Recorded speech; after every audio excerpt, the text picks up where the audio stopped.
आई। दोस्तों आई को अपने लिए यूज किया जाता है। आई का मतलब है मैं, यानी आप अपनी जात के लिए, अपने लिए आई को इस्तेमाल करते हैं। आई को हम सेंटेंस में कुछ इस तरह से यूज करेंगे।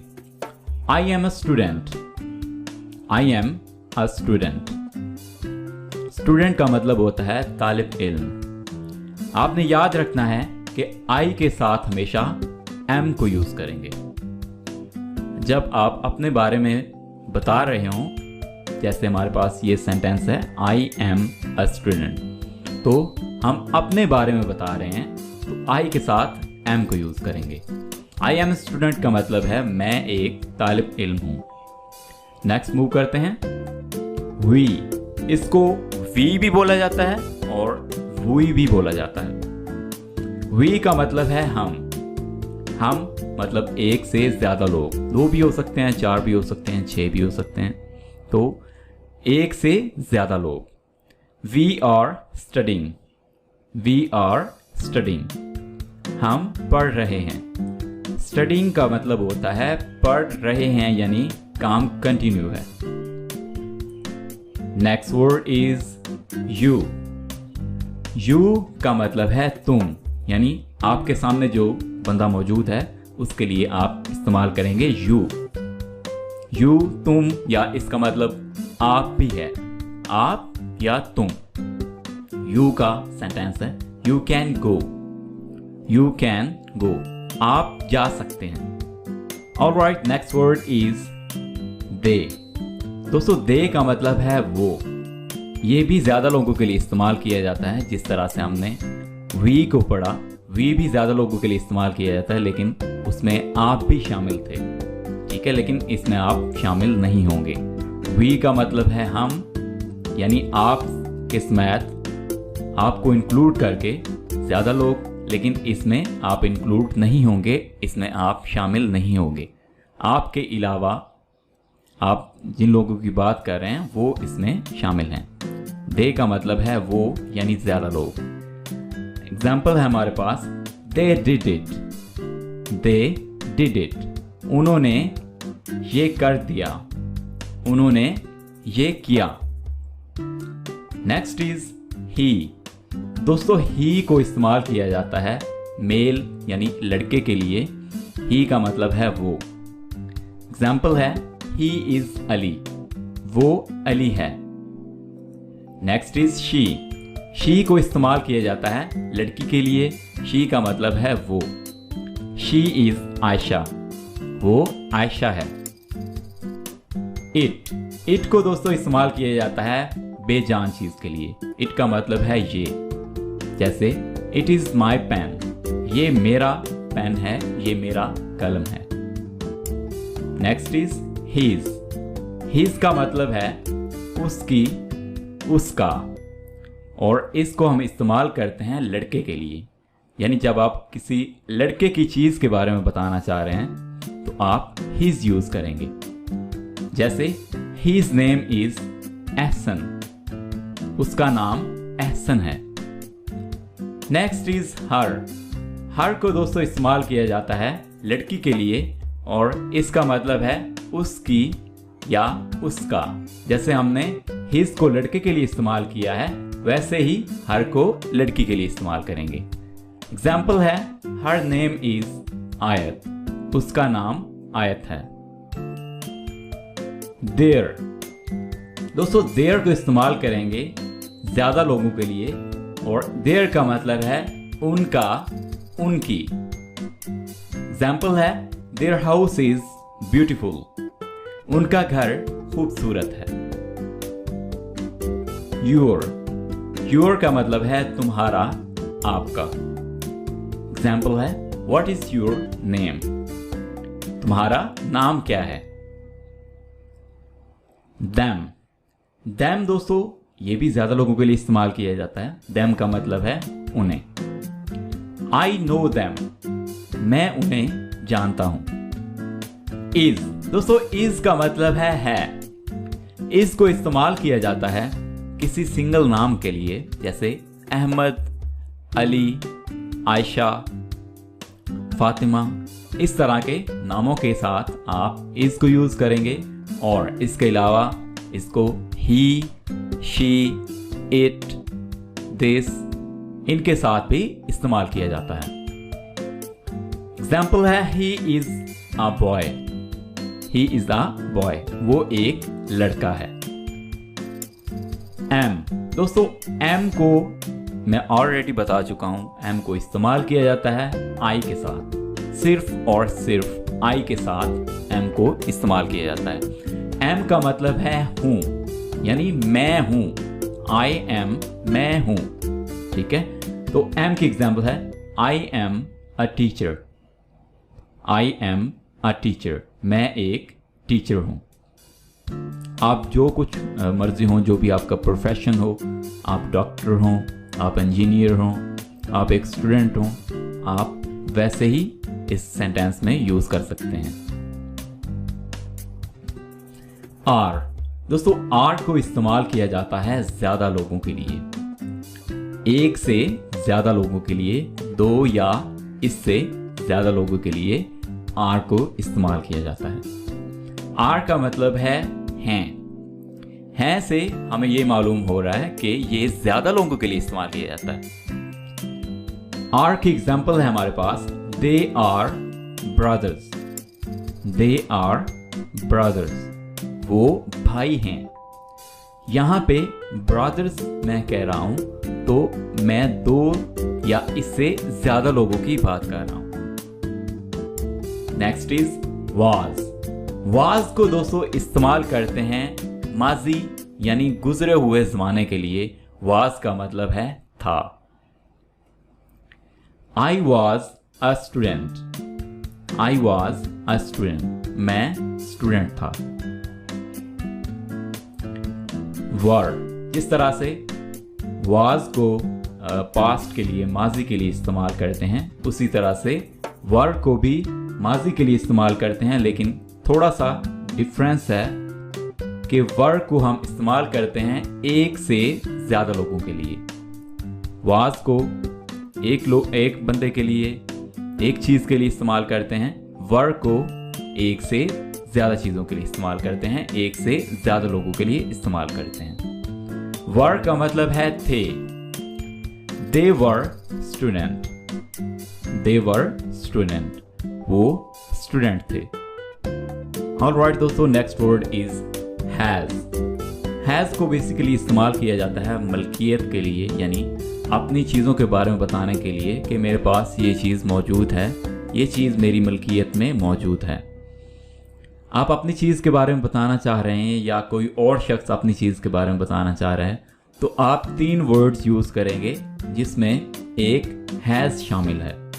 हैज़ को दोस्तों इस्तेमाल किया जाता है किसी सिंगल नेम के लिए, चाहे वो किसी लड़के का हो या लड़की का हो। इसके अलावा इसे ही, शी, इट, इनके साथ भी इस्तेमाल किया जाता है। हैज़ का मतलब है रखता है या उसके पास ये चीज़ मौजूद है। हैज़ की एग्जाम्पल देख लेते हैं। He has a beautiful house, उसके पास एक खूबसूरत घर है। मलकियत के लिए नेक्स्ट वर्ड जो यूज किया जाता है वो है हैव। हैव, हैव का मतलब है रखता है, और इसको भी मलकियत के लिए ही इस्तेमाल किया जाता है। हैव को हम इस्तेमाल करते हैं आई के साथ, वी के साथ, दे के साथ, या अगर एक से ज्यादा लोग हों, जैसे 2 लड़कियों के नाम हों, 2 लड़कों के नाम हों, उनके साथ भी हैव को यूज किया जाता है। They have a beautiful house, उनके पास एक खूबसूरत घर है। Alright, next word is had. दोस्तों हैड को भी मलकियत के लिए यूज किया जाता है, लेकिन इसको हम तब यूज करेंगे जब हम ये कहना चाहें कि गुजरे हुए जमाने में मेरे पास ये चीज मौजूद थी। अब चूंकि मेरे पास नहीं है, तो इस कंडीशन में आके हम हैड को यूज करेंगे। आपने याद रखना है कि हैज और हैव को आपकी जो मौजूदा मलकियत हो, जो आपकी हाल में आपके पास चीज़ मौजूद हो, उसके लिए इस्तेमाल करेंगे। और जो चीज़ आपके पास मौजूद नहीं है लेकिन गुज़रे हुए ज़माने में, पास्ट में आपके पास थी, उसके लिए आप हैड का यूज़ करेंगे। हैड सबके साथ इस्तेमाल हो सकता है। इसको चाहे आप I, we, you, they, he, she, it या जिन नामों के साथ मर्जी इस्तेमाल करना चाहें, ये सब के साथ इस्तेमाल हो सकता है। तो हैड का मतलब है रखता था, उसके पास ये चीज़ माजी में मौजूद थी। हैड को सेंटेंस में देखते हैं। They had a beautiful house. उनके पास एक खूबसूरत घर था। ठीक है, तो यहां पे मैं कह रहा हूं था, यानी मैं पास्ट की बात कर रहा हूं। नेक्स्ट वर्ड इज विल और शैल। विल या शैल। विल या शैल दोनों का मतलब है होगा, होगी। इन दोनों को हम फ्यूचर यानी मुस्तकबिल के लिए इस्तेमाल करते हैं। विल को सेंटेंस में देखते हैं। I will teach you. I will teach you, मैं तुम्हें पढ़ाऊंगा। शैल का इस्तेमाल स्पीकिंग में बहुत कम है, तो शैल का बेसिकली इस्तेमाल बहुत पुराना हो चुका है, बहुत ओल्ड हो चुका है, तो इसलिए इसको बहुत कम यूज किया जाता है। नेक्स्ट इज मे। मे को हम इस्तेमाल करते हैं इम्कान के लिए, यानी पॉसिबिलिटी के लिए। मे का मतलब है हो सकता है, यानी ये काम पॉसिबल है, ये काम होना मुमकिन है, इस काम होने के इम्कान मौजूद हैं। जैसे it may rain today. It may rain today, आज बारिश हो सकती है। टुडे होता है आज, तो इसको बेसिकली हम इस्तेमाल करते हैं पॉसिबिलिटी के लिए, इम्कान के लिए। Next is might. माइट का मतलब है हो सकता था, यानी पास्ट में ये इम्कान मौजूद था, गुजरे हुए ज़माने में ये काम हो सकता था, हुआ नहीं है लेकिन हो सकता था, तब आप माइट को यूज करेंगे। He might come. He might come, वो आ सकता था, वो आया नहीं है लेकिन आ सकता था। Next is must. मस्ट का मतलब है जरूरी है। मस्ट की एग्जाम्पल है you must take admission. You must take admission, तुम्हें जरूर एडमिशन लेना चाहिए। जब आप किसी चीज पे बहुत ज्यादा जोर डालना चाहें, किसी चीज को बहुत ज्यादा एनकरेज करना चाहें, तब आप मस्ट को यूज करेंगे। Next word is can. दोस्तों, कैन को इस्तेमाल किया जाता है एबिलिटी यानी सलाहियत बताने के लिए। कैन का मतलब है कर सकता हूं, कर सकता हूं। तो दोस्तों, आप में जो भी एबिलिटी हो, जो भी काम करने की सलाहियत हो, जो काम आप कर सकते हो, आप जो काम करना जानते हो, उसको बताने के लिए आप कैन का यूज करेंगे। एग्जाम्पल आ जाती है हमारे पास, I can swim. I can swim, मैं तैर सकता हूं। इसी तरह से आप में भी एबिलिटीज होंगी, आप में भी सलाहियतें होंगी, जिनको बताने के लिए आप कैन का यूज करेंगे। Next is could.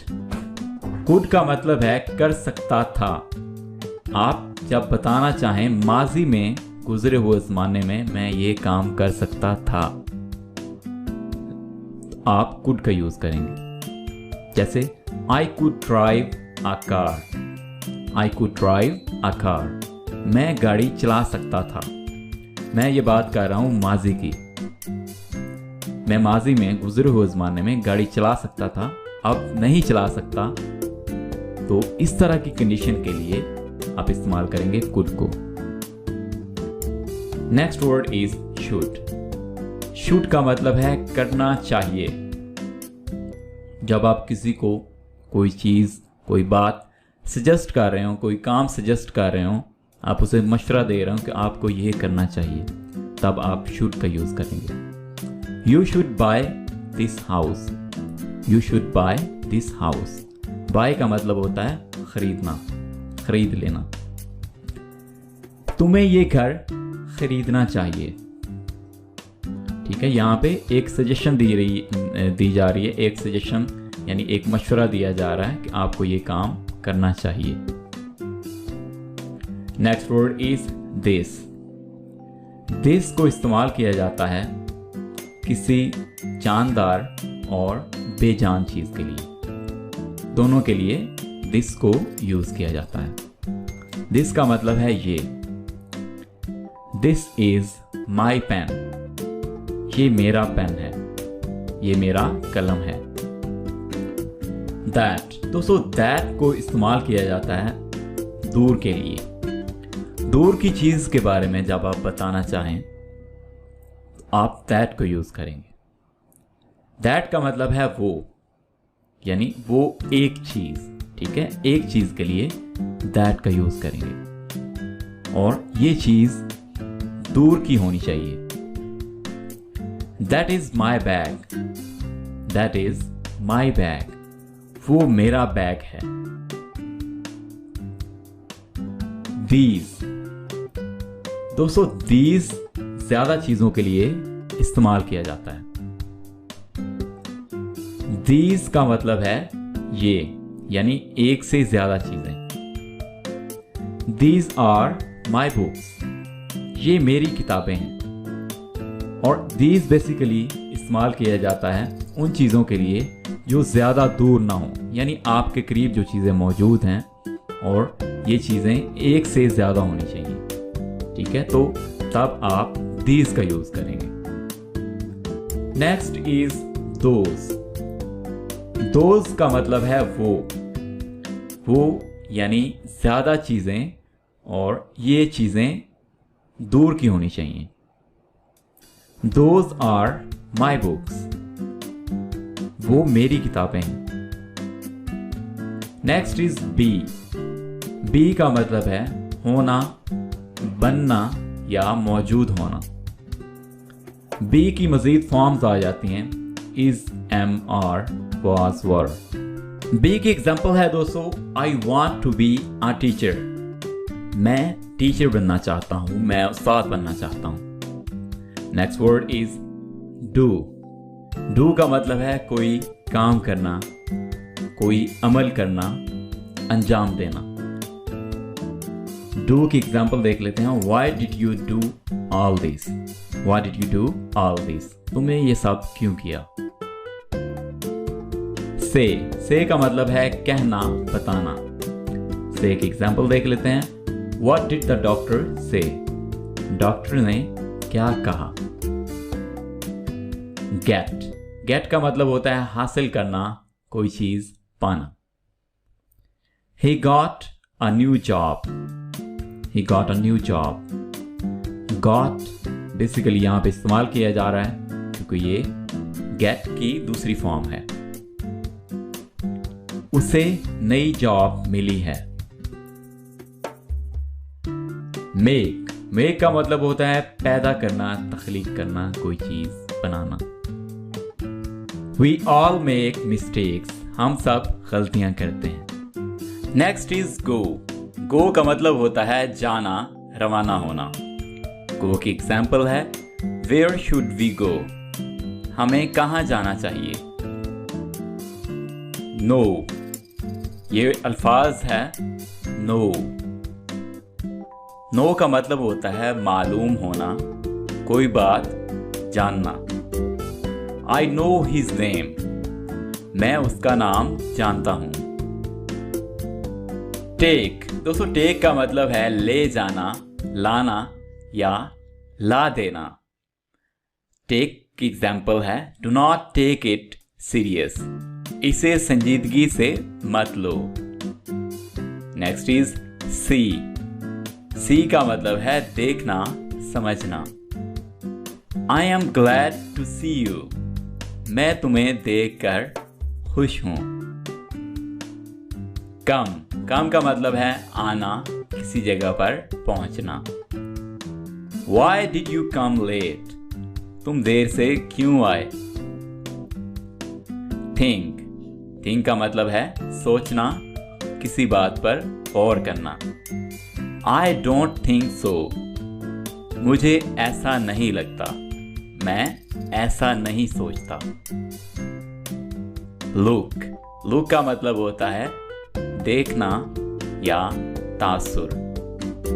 Look at me, मेरी तरफ देखो। Want का मतलब है चाहना। I don't want to go. I don't want to go. Don't दोस्तों होता है do not की शॉर्ट फॉर्म है don't। मैं नहीं जाना चाहता। Give का मतलब है देना।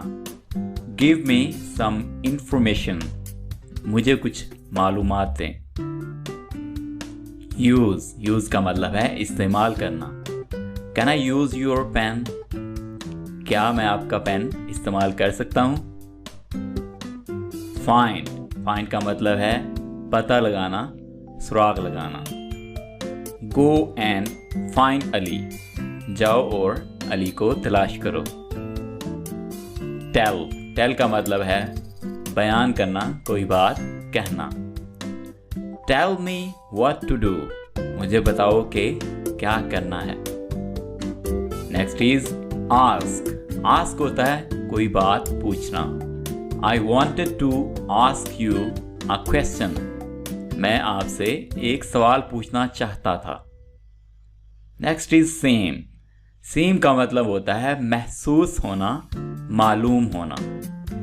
He seems ill, वो बीमार महसूस होता है, वो बीमार लगता है। Feel का मतलब है महसूस करना।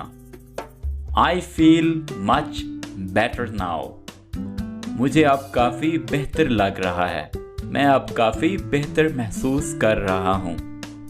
बेटर होता है बेहतर। नेक्स्ट इज ट्राई का मतलब है कोशिश करना। ट्राई का एग्जाम्पल है ट्राई अगेन, दोबारा कोशिश करें।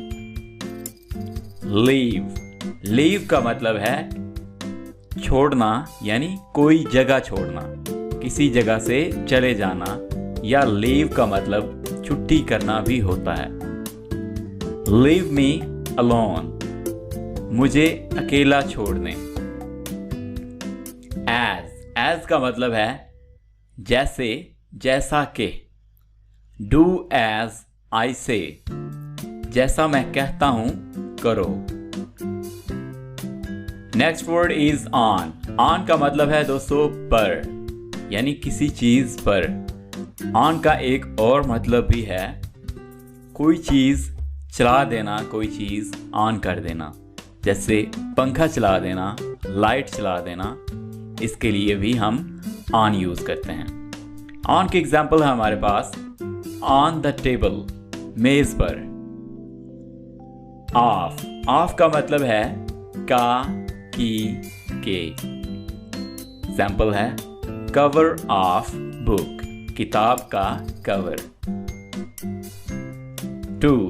टू का मतलब है से या की तरफ इसलिए हम इस्तेमाल करते हैं कि इसे डायरेक्शन यानी समझ के लिए इस्तेमाल किया जाता है। मंडे टू फ्राइडे इसका मतलब है कि हम टू को से के लिए इस्तेमाल कर रहे हैं, और इसको डायरेक्शन बताने के लिए भी यूज किया जाता है, जैसे to the right, to the left.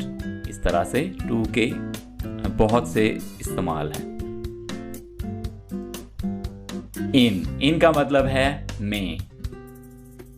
It is in bag, ये बैग में है। फ्रॉम का मतलब है से। आई एम फ्रॉम कराची, मैं कराची से हूं। विद का मतलब है के साथ। विद के एग्जाम्पल है गो विद हिम, उसके साथ जाओ। आर का मतलब है या। आर की एग्जाम्पल है मोबाइल और कंप्यूटर, मोबाइल या कंप्यूटर। बाय, बाय का मतलब है बजरिया या की तरफ से। गो बाय ट्रेन, ट्रेन से जाओ। फॉर, फॉर का मतलब है के लिए। दिस इज फॉर यू, ये आपके लिए है। बट, बट का मतलब है लेकिन। बट की एग्जाम्पल है हमारे पास बट वी विल स्टडी, लेकिन हम स्टडी करेंगे, हम मुताला करेंगे। व्हाट, दोस्तों व्हाट को इस्तेमाल किया जाता है सवाल पूछने के लिए। व्हाट का मतलब है क्या। व्हाट की एग्जाम्पल है व्हाट इज योर प्रॉब्लम, तुम्हारा मसला क्या है।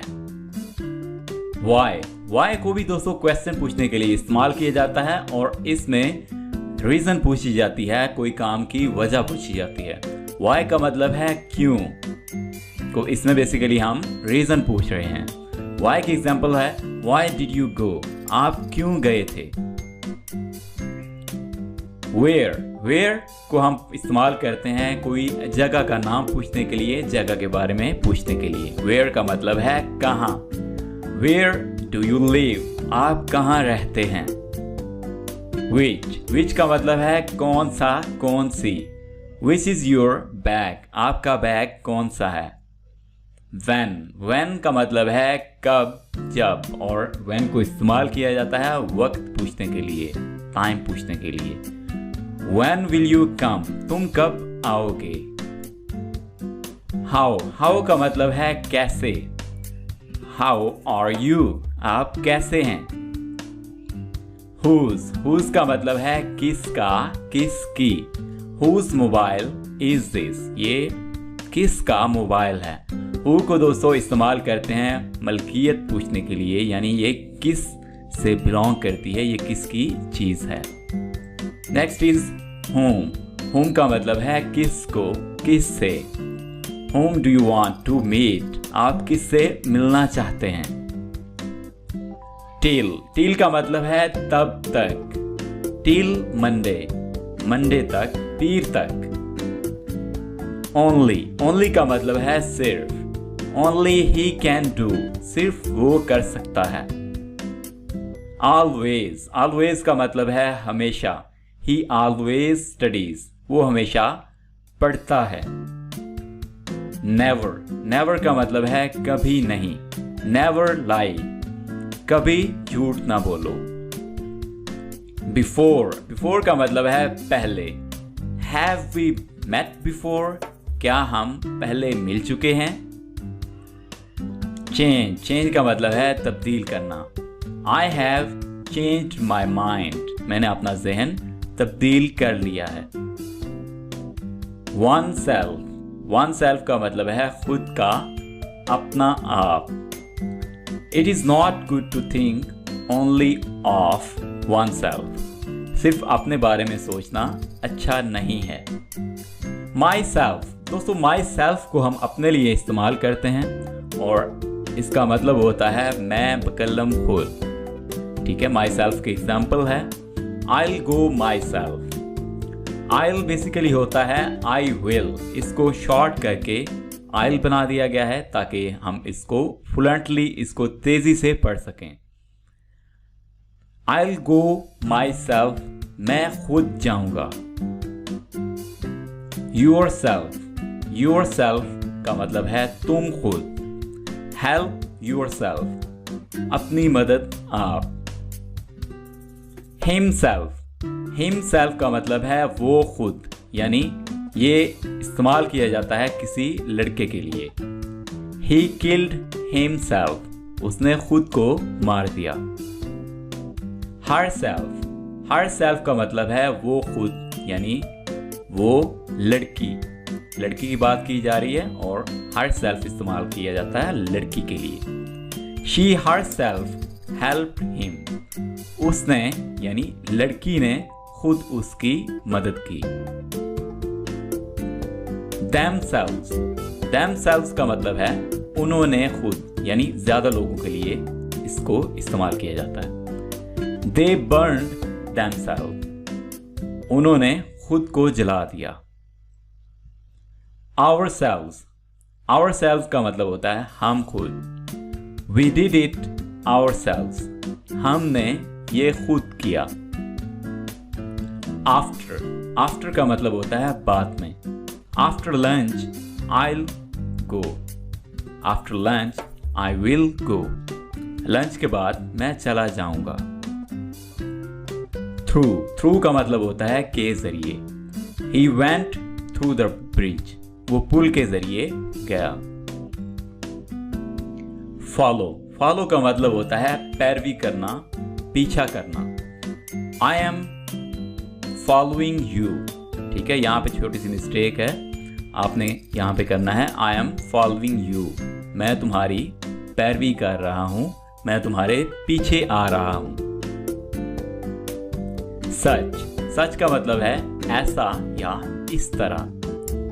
I have never seen such a cute baby, I have never seen such a cute baby, मैंने ऐसा प्यारा बच्चा कभी नहीं देखा। नेक्स्ट इज ईच का मतलब है हर एक। मेमोराइज ईच वर्ड, हर लफ्ज, हर एक लफ्ज को हिफ्ज करें, हर एक लफ्ज हिफ्ज करें। अबाउट का मतलब है के बारे में। टेल मी अबाउट योरसेल्फ, मुझे अपने बारे में बताओ। एनी का मतलब है कोई भी। Do you have any ID, क्या आपके पास कोई आईडी है? आईडी कहते हैं आइडेंटिटी को। काइंड का मतलब होता है नर्म दिल, मेहरबान। बी काइंड, नरमी इख्तियार करें। नाउ का मतलब है अभी, इसी वक्त। He is now at home, वो अब घर पर है। बिल्ड का मतलब है तामीर करना, कोई चीज बनाना। A mosque is being built, एक मस्जिद की तामीर हो रही है। वे का मतलब है रास्ता। Maybe that's the way, शायद यही रास्ता है। Therefore का मतलब है लिहाजा, इसलिए। एग्जाम्पल है हमारे पास, she came first, therefore she got a good seat, वो पहले आई। she came first का मतलब है वो पहले आई, इसलिए उसे अच्छी सीट मिल गई। therefore she got, यानी इसलिए उसे मिल गई a good seat, एक अच्छी सीट। then का मतलब है फिर या उस वक्त। I was at home then, मैं उस वक्त घर में था। दोस्तों इस then में और उस then में डिफरेंस है, स्पेलिंग का डिफरेंस है और मीनिंग्स का भी डिफरेंस है। दोनों के स्पेलिंग मुख्तलिफ हैं, मीनिंग्स मुख्तलिफ हैं, लेकिन इनकी प्रोनंसिएशन, इनके साउंड सेम है। वो भी then है, ये भी then है। इस then का मतलब है बनिस्बत, या इसको इस्तेमाल किया जाता है किसी के साथ मुकाबले के लिए, किसी के साथ कंपैरिजन करने के लिए। I am faster than you, मैं तुमसे ज्यादा तेज हूं। स्टिल का मतलब है अब भी या अभी भी। She is still sitting there, वो अब भी वहां बैठी है। Yet का मतलब है अभी तक, ताहाल। एग्जाम्पल है I haven't answered yet, ये वर्ड है have not, और इसे फ्लुएंटली हम पढ़ेंगे haven't। मैंने अभी तक जवाब नहीं दिया। नेक्स्ट इज ऑलरेडी का मतलब है पहले से। I already know, मैं पहले से जानता हूं।